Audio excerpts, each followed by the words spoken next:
Or does it mean to literally open our mouth and speak?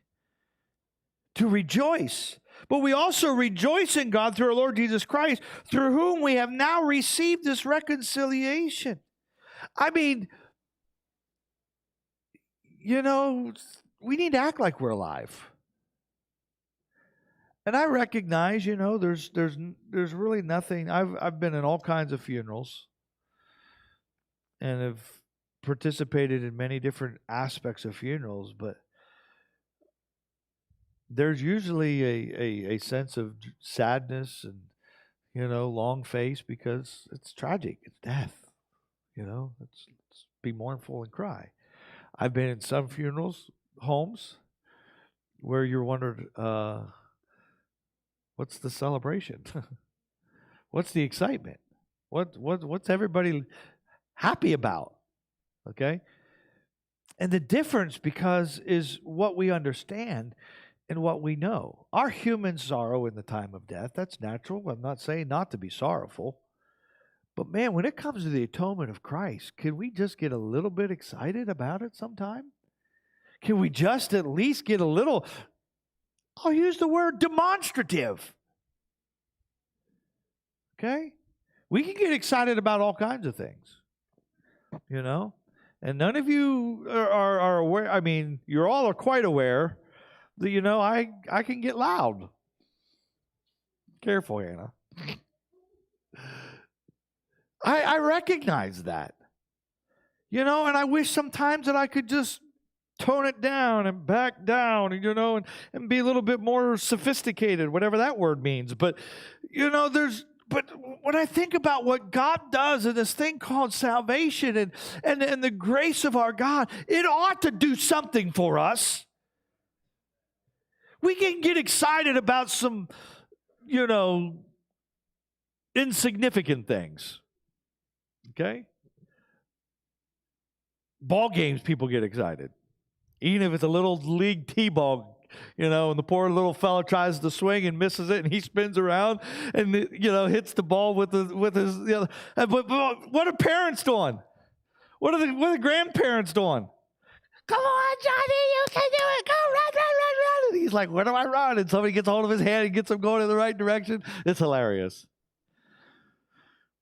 But you know what? We can get excited about all kinds of stuff. We get excited when there's a hint of danger. I don't like storms. You all know that. I don't like them at all. I'm ready to find my bunker. My wife's ready to go outside and stand. But we can get excited about some things. Okay, we can really get involved with some things, can't we? Come on. Just bear with me here. We have our things where we get passionate about. All right? But my point is this. What about this thing called grace? Am I living this thing of salvation that causes someone to say, what is it that makes you so happy? Huh? Is somebody attracted to Christ because of your rejoicing in the Lord? Is somebody attracted because, wow, they live it. There's something different about them, This is for all of us. I think it's all good. It's not pointing one. And I know not everybody's like me.